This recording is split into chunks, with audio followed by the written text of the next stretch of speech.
everybody. It's a pretty good crowd. So, I'm really happy to be here tonight. I don't go out very much. I recently told a guy that I was a comedian because I was trying to catch some dick. I don't generally say that. I was trying to wrangle me some dangle, you know what I mean? Juice the old goose. He said to me, he was not into it. He said to me, "You look like the opposite of a comedian," which is essentially like saying, "You look like a white bitch." Which is fair. I know how I look. I've looked like this my whole life. I look like I'm about to be mean to a waitress. Like when I was a kid, my mom used to say that I was pretty, just not in a traditional way, which is like saying that garbage is food. It's not traditional. I wanted to be cute. Like, do you guys think I'm cute? Yeah. I think I'm pretty cute. But I'm like never gonna be as cute as an otter. And that bothers me. But otters, I don't know if you knew this little known fact about otters, they will occasionally rape each other to death. Yeah, one otter will hold another otter underwater and rape it until it dies. Which makes me feel a lot better about myself. Because I want to be cute, but I don't want to be raped to death cute. I want to think that everybody wants to think that their parents love them and their siblings equally. But like, my parents named my brother Christopher after Saint Christopher. Presumably because, Saint Christopher, patron saint of lost travelers, he was their firstborn child, he was born, gave their life direction, la-di-da. They named me Kimberly after a waitress that they knew. Like, I don't know if anybody's following Catholicism the last couple of years, but Christopher, no longer a saint, but Kimberly, still a waitress. So there you go. Feeling pretty good about myself. I'm married, but my husband and I, we don't have any children, and we still like to do the thing where we kind of think like, we like to pretend like, what if we had kids, what would we name them, like. I like to think that if I found out that I was having a boy, I would name him John, after my grandfather. And if I found out that I was having a girl, I would have an abortion. Because that's fucking terrible.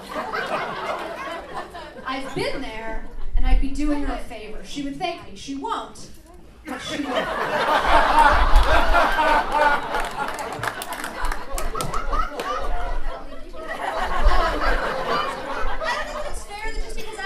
I'm not allowed to be tired and irritated all the time.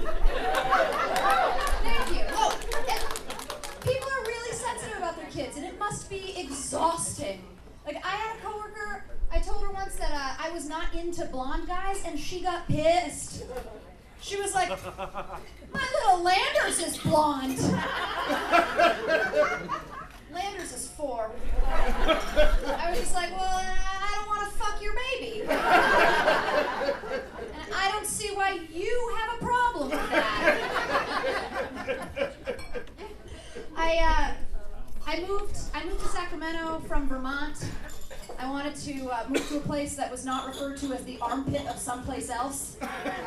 So I moved to Sacramento. But I have to say, I live in a house now that is the nicest house I have ever lived in. And that includes the house that I lived in, like with my parents when I was growing up. The house that I live in has a garage. Does anyone here have a garage? Yeah. It's like saying, I'm so rich, my car sleeps indoors. So if there's any question on whether or not I've made it, yeah, I fucking made it. My car is nice and warm, thank you. Sleeping indoors. I recently started reading Cosmo magazine. Cosmo magazine, I don't know if I sound dumber, but I am. Cosmo magazine, it's a 300-page magazine that comes out monthly. that teaches you how to have sex with somebody who presumably all he wants to do is have sex with you. It's like every article should just be a 2-page magazine. It should be the cover, and you should open it up, and it should be like 10 ways to please your man. 1, suck his dick. 2, suck it again.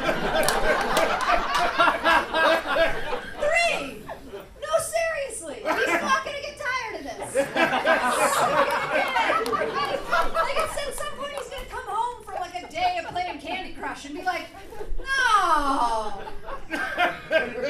dick sucking again. This is the worst. You really need a magazine to teach you weird Indian burn stuff. It should be called, the magazine, more realistically, it should be called How to Shoot Fish in a Barrel.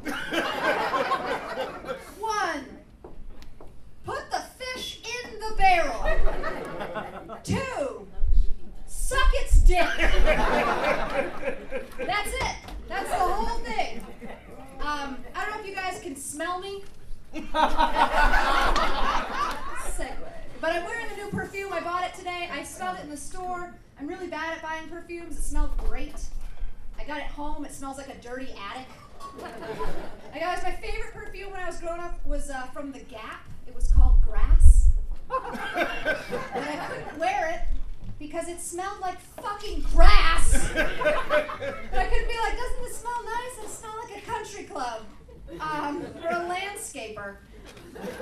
But, yeah, I don't know. I guess what I'm saying is if one of you wants to come up and smell me after the show, that'd be cool.